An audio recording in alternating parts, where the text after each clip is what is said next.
کہ قائد اعظم نے فرمایا کہ یہ ملک جمہوریت پہ چلے گا اور فوج تابع ہوگی، عدلیہ انڈیپینڈنٹ ہوگی. یہ فسانے تھے، قصے تھے، کہانیاں تھیں، افسانے تھے، باتیں تھیں. اور کہتے ہیں نا کہ باتوں کا کیا. اسی طریقے سے غور کریں کہ یہ ریاست ایک خاص مقصد کے لیے ایک بفر اسٹیٹ کے طور پہ بنائی گئی نا، کہ ہندوستان کو بھی محفوظ رکھنا ہے، کہ تاریخ جو بتاتی ہے کہ جس کے سر میں سودا سماتا تھا سینٹرل ایشیا سے لے کر چاروں طرف جہاں بھی افغانستان ہر طرف نوٹ کر لیں تو وہ گھوڑے پہ بیٹھتا تھا، لوگ جمع کرتا تھا اور حملہ ہو جاتا تھا. اس خطے کے لوگ لڑنے کے لیے، صرف آپس میں لڑنے کے لیے پیدا ہوئے. پوری تاریخ اٹھا کے دیکھ لیں، مراٹھوں کی دیکھ لیں، راجپوتوں کی دیکھ لیں، جس کی چاہے دیکھ لیں، جو اس علاقے کے نیٹو باشندے جنہیں کہتے ہیں نا، کہ ان کی بہادری، ان کی شرم، ان کی غیرت کی ساری داستانیں، اپنے آپ سے لڑنا، اپنی بہن بیٹیوں پہ ظلم کرنا اور فتح کے نعرے مارنا اور بیرونی حملہ کی خوشامد کرنا، اس کے آگے گردن ڈال دینا، تلوار توڑ دینا اس کے سامنے اور اس کی فرما برداری کرنا. یہ اس خطے کی روایت رہی ہے، صدیوں کی پرانی روایت. اب اسے جو چاہے آج کے لوگ نام دیں کہ جناب ہم پرامن لوگ تھے، سلجھو تھے اور ہم انسان پرست تھے، انسان دوست تھے اور ہم ظالم نہیں تھے. اچھا لگتا ہے ڈائلاگ میں، مگر انسانی نیچر کے ساتھ اگر غور سے چیزوں کو دیکھیں اور تاریخ پہ نگاہ ڈالیں تو نہیں، یہ غلط ہے. انسانی وحشت پریویل کرتی ہے آج بھی دنیا میں. سارے نظام، چاہے وہ مذاہب کے ہوں، وہ ریاستی نظام ہوں یا اخلاقیات کے جتنے بھی نظام دنیا میں موجود تھے، ہیں اور آتے رہیں گے، وہ انسانی وحشت کو کنٹرول کرنے کے لیے آئے ہیں، اس سے ہٹ کے کچھ نہیں ہے. تو یہ ریاست جو ہے بیسکلی اس لیے بنائی گئی تھی کہ ایک بفر اسٹیٹ ہوگی. اچھا، جنہوں نے بنائی تھی وہ جنگ عظیم میں جو اتحادیہ ہیں ان کے معاہدے آپس میں پڑھ کے دیکھ لیں. میں کھل کے کہہ دیتا ہوں، امریکہ، اس کی تو بنیادی شرط یہ تھی کہ کولونائزیشن ختم ہوگی، مگر سپر پاور بننا ہے یا اپنے آپ کو اسپینڈ کرنا ہے، آگے بڑھنا ہے، بالادستی قائم کرنی ہے، تو کچھ ضرورتیں، تقاضے تو ہیں. اور پھر یہ ٹیکنالوجی، سائنس کا، سوشل سائنس کا بھی کہنا چاہیے، امریکہ بانی ہے. تو کولونائزیشن کی ضرورت نہیں تھی. ایک نئی فلسفی، نیا تھاٹ آیا سول وار کے بعد سے یہاں کہ human rights, women rights, citizen rights, civic rights. تو ڈائریکٹ تو قبضہ ہو نہیں سکتا اس نعرے کی موجودگی میں. ضرورتیں بھی ہیں، اپنی تقاضے بھی ہیں جو ہر ریاست کے ہوتے ہیں. تو پھر اس طرح سے ریاستیں بنی، جیسے سیکنڈ ورلڈ وار کے بعد ہی کی بات ہے نا، اس سے تھوڑا پہلے سے شروع ہو جاتا ہے گو کہ جو مڈل ایسٹ ہے اس میں بھی کس طرح سے حکومتیں بنی، کس طرح توڑا گیا، کیسے بنایا گیا. وہ بظاہر آزاد ہیں سب، انکلوڈنگ پاکستان، مگر زیر اثر ہیں، تابع ہیں. جہاں سر اگاڑتے ہیں عذاب نازل کر دیے جاتے ہیں. تو یہ جو پاکستان ہے، اس کی جو اشرافیہ، اسپیشلی جو فوجی اشرافیہ ہے، اسے کہیں یہ گمان ہے کہ یہ انڈیپینڈنٹ ہے، یہ خود مختار ملک ہے، ایک آزاد ملک ہے. تو اس غلط فہمی میں جب یہ گردن اکڑاتے ہیں، جب یہ ضد پہ اتر آتے ہیں کہ نہیں ہم تو چائنا کی طرف جائیں گے، ہم تو رشیا کی طرف بھی دیکھیں گے، تو پھر سزا ملنی شروع ہوتی ہے. آپ نوٹ کریں، تو حال ہی میں مل چکی ہے نا، کوئی بہت دور کی بات نہیں ہے. تو جنہوں نے یہ ریاست بنائی انہیں بھی مشکل تو پیش آتی کنٹرول کرنے میں کہ ایک بہت بڑی آبادی کو پاکستان میں اشرافیہ کی، قرآن اشرافیہ کی، یہ کہیں یقین ہے اسپیشلی فوج کو کہ ہم ایک آزاد خود مختار ملک ہیں. حالانکہ ان کو یہ نہیں سمجھ میں آتا کہ ایٹم بم بنایا تو اس کی قیمت ضیاء الحق کو کیسے پے کرنا پڑی. مشرف نے ہاتھ پاؤں پھیلائے، جس کا جتنا بڑا جرم تھا اتنی بڑی سزا ملی اسے. تو اس ریاست کو اسٹیبلشمنٹ اپنے طریقے سے ٹکا ٹوکری کرتی ہے کہ بھائی ریلائز کر لو کہ تم ایک آزاد ملک کے طور پہ نہیں ہو، تم نے کوئی تحریک چلا کے آزادی کی، کوئی جنگ لڑ کے، کوئی سڑکوں پہ باہر نکل کے، بڑی جیلیں کاٹ کر، بڑے کوڑے چھوڑے کھا کے، جیسے یہاں تم لوگوں کو مارتے ہو، تم نے کوئی آزادی حاصل نہیں کی. اگر جیلیں بھی کاٹی تھیں، کوڑے بھی کھائے تھے، اس متحدہ ہندوستان کی آزادی میں، جسے ہم آزادی کہتے ہیں، جو کہ آزادی نہیں تھی، تو اس کے اپنے تقاضے تھے ہندوستان کے، امریکہ کا دباؤ تھا، وہ معاہدے تھے جو 1939 میں ہی ہو چکے تھے کہ اگر جنگ جیتی تو کولونائزیشن ختم ہوگی. میں اس پہ بہت لمبا آرٹیکل بھی لکھ چکا ہوں. خیر، تو ریلائز نہیں کرتے ہیں یہ دونوں پارٹیاں کہ بھئی یہ ایک انتظام ہے اس خطے کا. پاکستان جو ہے نہ یہ مملکت خدا داد ہے، نہ یہ کلمے کے نام پہ بنی، اور کلمے کا تو ذکر یہ ہمارے آپ کے جذبات ابھارنے کے لیے دیا جاتا. تاریخ میں کہیں موجود نہیں ہے، نہ قائد اعظم میں کہیں ایک جگہ بھی یہ نہیں کہا. ایز اے پولیٹیشین وہ مولویوں کے پاس جاتے تھے تو ملاؤں کی طرح بات کرتے تھے، اور جب سیکولر میں بیٹھتے تھے سیکولر بن جاتے تھے. ان کی ساری تقاریر کے جو کنٹراڈکشن ہیں وہ سب کے سامنے، اور پھر ان کا مذہب سے تو کوئی لینا دینا ہی نہیں تھا، کوئی تعلق ہی نہیں تھا کسی بھی حوالے سے. محترم جی بھر کے سور کھاتے تھے، محترم جی بھر کے شراب پیتے تھے، جو آج تک ہمارے سماج میں برا سمجھا جاتا ہے. سور تو نہ ہونے کے برابر لوگ ہیں جو ہمارے معاشرے میں کھاتے ہیں. اگر آپ ضد کرتے ہیں تو ٹھیک ہے، مان لیجئے. تو ریاست کو جو اسٹیبلشمنٹ ہے اسے یہ گمان ہے کہ ہم آزاد ہیں، تو ان کی مسٹیکس اور بلنڈر کی سزا آپ کو ملتی ہے. اور سیاستدانوں کو یہ گمان ہے کہ وہ آزاد، وہ الیکٹ ہو کر آئے ہیں، وہ ایک پروسیس جمہوریت کے تھرو آئے ہیں، ووٹ لیا ہے انہوں نے، مگر وہ یہ بھول جاتے ہیں کہ یہ ووٹ انہیں کیسے ملا تھا، تو اس کی سزا ملتی. اور ان کی لڑائیاں اور ان کی غلطیوں کی وجہ سے دونوں پارٹیاں اپنی اپنی غلطیاں کرتی ہیں، سزا عوام کو مل رہی ہے. اچھا، ہم کہتے ہی ہیں کہ جی جنہوں نے یہ ملک بنایا کہ حضور ہمیں کوئی آزادی نہیں چاہیے. آزادی کیا ہوتی ہے بائی دا وے؟ ایک عام آدمی کی آزادی ہوتی کیا ہے؟ پہلے آزادی کو سمجھ لیں. ہر آزادی ایک ڈسپلن میں ہے. جب ڈسپلن کا لفظ آ جائے تو آزادی کا تصور باطل ہو گیا. جنگل میں بھی شیر کی مرضی کے بغیر دوڑتے پھر سکتے ہیں، دوڑنے کو آزادی نہیں کہتے. ہر معاشرے میں، وہ انسانی معاشرہ ہو، جانوروں کا معاشرہ ہو، اس کی اپنی نارمز ہیں. یہ سمجھنے کی بات ہے، اگر کوئی سمجھ سکتا ہے کہ آزادی جو ہے ایک ڈسپلن میں ہے. ایک ڈسپلن کا نام ہے آزادی بھی. اور جب ڈسپلن، نظم و ضبط و تعامل کی بات جب آ جائے تو آزادی کا جو تصور ہے وہ باطل ہو گیا.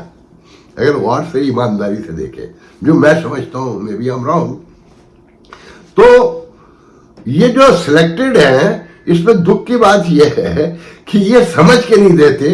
وہ چوتھی بار وزیر اعظم بننے کے لیے آ گئے نواز شریف صاحب، جن کے بارے میں بہت بڑی اکثریت کی رائے ہے. اگر یاد ہوگا بہت پہلے یہ بتا دیا تھا کہ ان کے بیچ میں سے بھی ان سب کو جمع کر کے کوئی نیا پرائم منسٹر بھی لا کے بٹھا سکتے ہیں. اور جو ٹرولر ہیں ان کے ریاست کے، وہ بڑے خوبصورتی سے آپ کو یہ لارا دیتے ہیں، سمجھاتے ہیں کہ یہ ایک بار پھر ارینجمنٹ ہو رہا ہے کہ سول قیادت اور آرمی لیڈرشپ ایک پیش پہ ہوگی، اور پھر آل آسپیکٹ آف لائف کام ہوگا اور اکانومی گرو کرے گی. کیا یہی سیم باتیں خاص آپ کے دور میں نہیں ہوئی تھی؟ مجھے آج تک یاد ہے کہ نجم سیٹھی، جو آج کل پھر دوبارہ اینکر بن چکے ہیں، پی سی بی کے سابق چیئرمین، سابق نگراں وزیر اعلیٰ، انہوں نے ایک میڈیا کانفرنس ہوئی تھی نواز شریف کے دور میں الحمرہ میں. ہمارے محترم بزرگ دوست، ہمارے بزرگ بڑے نامور کالم نگار، مزاح نگار پاکستان کے آخری، میں تو مزاح نگار کہوں گا اس وقت کے موجود مدانگار جو ہیں ان میں سب سے بڑے عطا اللہ قاسمی صاحب نے کانفرنس کی تھی، میڈیا کانفرنس، جس میں امریکہ سے مجھے بلایا تھا، انڈیا سے ٹائمز آف انڈیا کے شاید ایڈیٹر تھے اور بہت سارے لوگ تھے. تو وہاں نجم سیٹھی نے تقریر کرتے ہوئے کہا کہ یہ پہلا موقع ہے کہ فوج اور سول لیڈرشپ ایک پیج پر ہے. میں وہاں بیٹھا ہنس رہا تھا، مجھے بہت ساری قصے کہانیاں یاد آ گئے. تو اس کے بعد جو ہوا سب کو پتہ ہے. تو مجھے نجم سیٹھی ہمارے ایک دوست کے، مشترکہ دوست کے گھر ملے مجھے. تو کھانا وانا ہوا، جگنو محسن بھی تھی جو مجھے یاد پڑتا ہے، ہاں وہ بھی تھیں، اور یہ ٹی سی ایس ایک کوریئر سروس ہے پاکستان میں، ان کے سی او تھے، آنر تھے، وہ بھی نجم سیٹھی کے ساتھ تھے، اور کچھ میرے دوست تھے. مجھے اچھا نہیں لگتا میں سب کے نام لوں. تو میں نے ان سے کہا کہ نجم سیٹھی صاحب یاد ہے آپ نے تقریر میں؟ ہاں. میں نے کہا پھر کیا ہوا؟ کہ لیں وہ دیکھیں نواز شریف کے مسائل ہیں، وہ سمجھتا نہیں ہے کہ فوج ہی اصل طاقتور ادارہ ہے اور اس کی مرضی کے بغیر کچھ نہیں ہو سکتا. وہ انڈیا چلے گئے بغیر بتائے اور فوج نے منع کیا، نہیں مانے. مودی کی تقریب میں اناگرل میں فرسٹ ٹائم جو پرائم منسٹر بنے مودی، پھر اسٹیبلشمنٹ نہیں چاہتی تھی کہ یہ رات کو رکیں، یہ رات بھی رکے. پھر اسٹیبلشمنٹ نہیں چاہتی تھی کہ رات کو چلے رک گئے ہیں تو جوائن کوئی کم نہیں کیا ہو، انہوں نے جوائن کم نہیں بھی کیا. یہ فوج سے پنگا لیتے ہی لیتے ہیں. اب بھی یہی کہا جا رہا ہے کہ بھائی ڈر یہ ہے کہ یہ کہیں، کیونکہ ان کی تو عادت ہے، ان کو تو یہ گمان ہو جاتا ہے کہ وہ اپنی اس سے آئے، اپنی پاپولرٹی سے.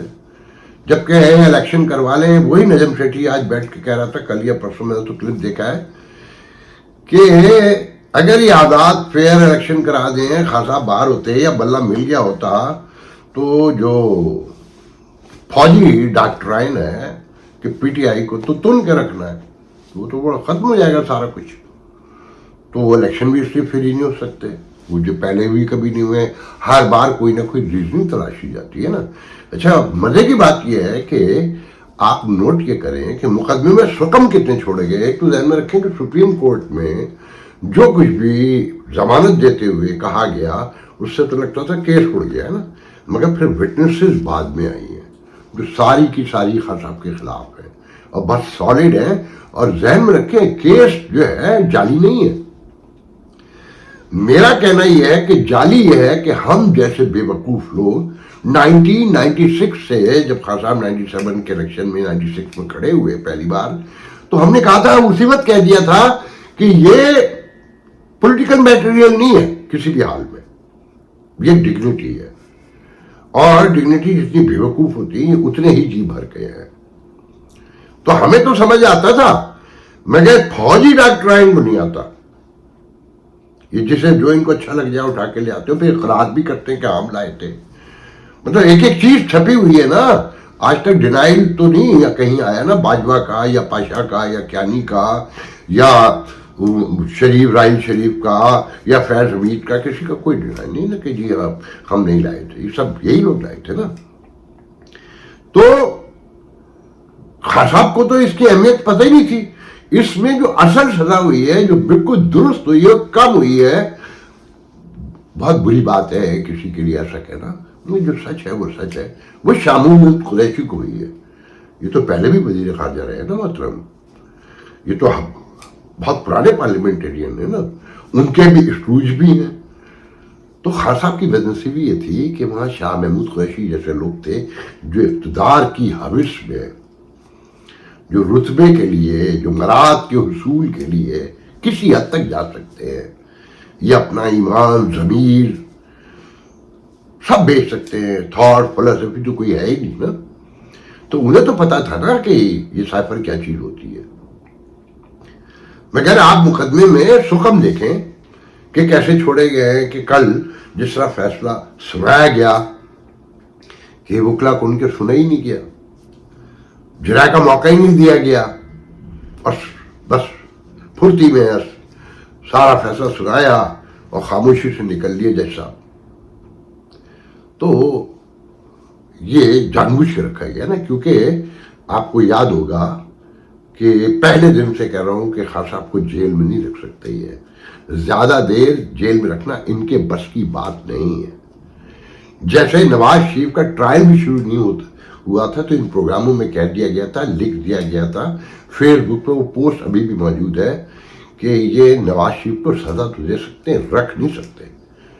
ترلے ڈال کے بھیجا تھا انہوں نے, ترلے ڈال کر.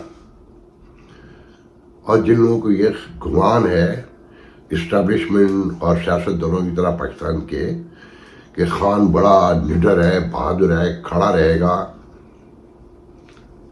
وہ آنے والے دنوں میں سب دیکھ لیں گے کہ ایسا نہیں ہوگا. جان سب کو پیاری ہوتی ہے.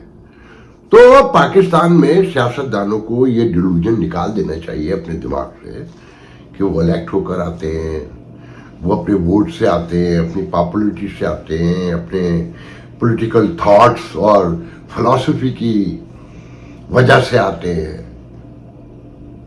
اگر کوئی پولیٹیکل تھاٹ ہوتا ان کے پاس, ان کی کوئی سوچ ہوتی, کوئی ایجنڈا ہوتا تو آج ملک کا یہ حال ہوتا. یا جنہیں یہ گمان ہے کہ یہ ایک آزاد خود مختار ملک ہے تو یہ حال کرتے.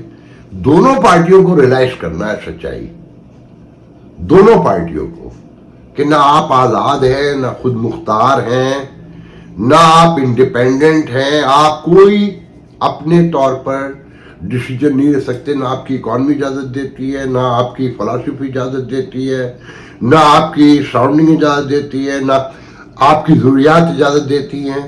اسی طریقے سے سیاست دانوں کو صرف یہ ریلائز کرنا ہے کس راستے سے آئے, کیسے آئے, کیا مینور کیا, کیسے مینوپولیٹ کیا ہے, کیسے لوگوں کا حق کھایا, تو پھر 5 سال گزار سکتے ہیں. جتنی جلدی یہ سمجھ لیں اتنا بہتر ہوگا. یہ فیصلہ پھر بتا رہا ہے, سب کو سمجھا رہا ہے اور باعث عبرت ہے. آج کے لیے اجازت دیجیے, انشاءاللہ کل دوبارہ گفتگو ہوگی. اللہ حافظ.